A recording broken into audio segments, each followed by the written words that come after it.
গ্রামে থাকি বলে অনেকটাই কিন্তু উপায় পাই, যেহেতু আশেপাশের শাকসবজি মাঝে মধ্যে তুলে রান্না করা যায়। যে পরিমাণে বর্ষা নেমেছে, তারপরে আবার বাজারে কোনো সবজি পাওয়া যাচ্ছে না খুব একটা ভালো তরতাজা, কারণ মাঠে গাছ তো সবই মারা গেছে।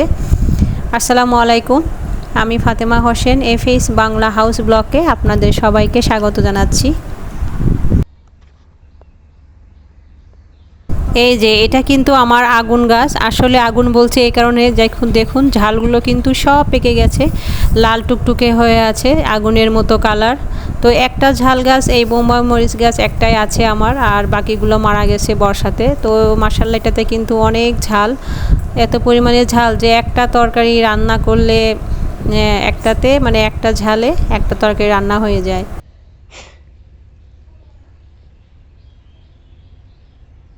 কচুরলতি ভাবছি রান্না করব। তো আমার বাসার সামনেই কিছু গাছ আছে, ডাঁটা পাতা এর আগে অনেকবারই খেয়েছি।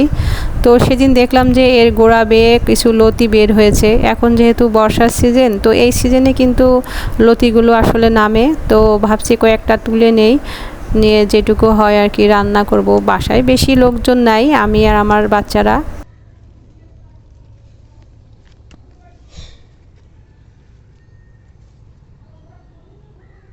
আমার এখানে কচু গাছগুলো কিন্তু যে কালো কচু যেটা, ওইটা এই কচুটা কিন্তু বেশি আয়রন, এতে অতিরিক্ত আয়রন থাকে এই কচুতে। তো এই কচুর পাতা, ডাঁটা, তারপরে লতি, এই সবই উপকার। এখান থেকে কিন্তু মানে বেশি আয়রন পাওয়া যায় আর কি। যাদের রক্ত স্বল্পতার সমস্যা রয়েছে, তারা অনেক সময় ডাক্তাররা বলে যে আপনারা কচু শাক খাইলে ওই যে লালটা খাবেন, যেটা আপনার কালো কচু বলে যেটাকে।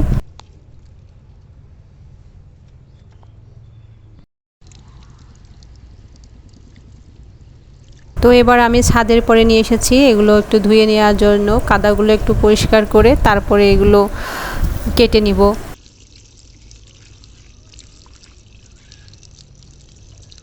তাড়াতাড়ি ধুয়ে এখন চলে যাব, কারণ খুবই গরম লাগছে, রোদের অনেক তেজ। বৃষ্টির অনেক দিন পরে যখন রোদ ওঠে, সেই রোদটা যতটুকুই হোক না কেন, ওর ভীষণই একটা তেজ থাকে আলাদা, খুব গরম লাগে। তো তাড়াতাড়ি এখন ধুয়ে তারপর নিচে নিয়ে যাব।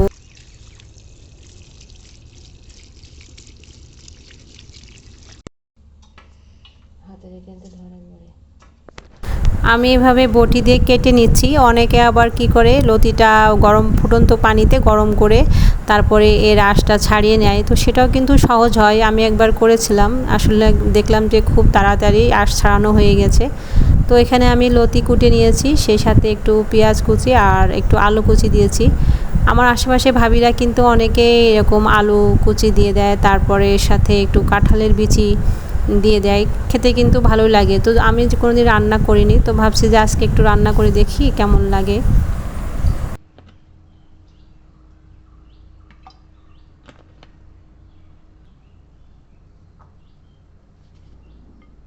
তো আমি কিন্তু খুব কম তেলে রান্না করি, আসলে আমি কম তেল মশলা খাই, কারণ আমার পেটে সমস্যা হয়, আবার অ্যাসিডিটির একটা সমস্যা থাকে।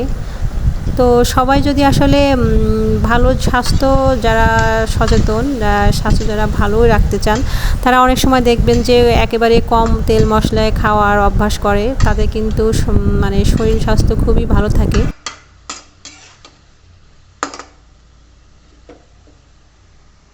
এখানে আমি মশলা হিসেবে দিয়েছি সরিষা, তারপরে জিরা আর গরম মশলা, ফল আর পেঁয়াজ, রসুন, কাঁচামরিচ। এই মশলা কিন্তু বেশি, খুব একটা যে অনেক বেশি মশলা তা কিন্তু না, এই অল্প একটু এই কয়টা মশলা দিয়ে কিন্তু এই রান্নাটা কিন্তু খুব ভালো হয় খেতে। আর এটাতে যদি আপনি মাছ ব্যবহার করেন তাহলে তো আরও মানে খুবই মজার হয়।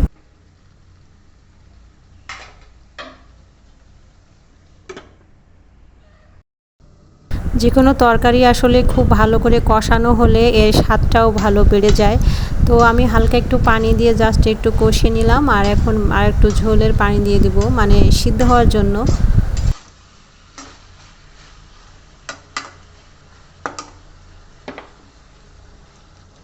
শাকসবজি যতটা বেশি খাওয়া যায়, আমার মনে হয় পরিপাকতন্ত্রের কার্যক্রমটা খুব বেশি ভালো থাকে। তো মাছ মাংস আমি খাই, কিন্তু আসলে আমি এই শাকসবজি বা কচু লতি বলেন, অর্গানিক যে সমস্ত শাকসবজি পাওয়া যায় এগুলো খেতেই কিন্তু আমার বেশি ভালো লাগে। তো আমার রান্নাটা কমপ্লিট হয়ে গেছে, তো এবার আমি একটু সাজিয়ে নিচ্ছি। তো ভিডিওটি ভালো লাগলে লাইক কমেন্ট করতে ভুলবেন না। আর আপনাদের একটা লাইক কমেন্ট কিন্তু আসলে যারা কষ্ট করে ভিডিওটা বানায় তাদের জন্য ভীষণ অনুপ্রেরণা যোগায়। তো যাই হোক, আপনাদের সাথে আমার আবার দেখা হবে নেক্সট ভিডিওতে। সেই পর্যন্ত সবাই ভালো থাকবেন, সুস্থ থাকবেন এবং নিজের প্রতি যত্ন নেবেন। খোদা হাফেজ।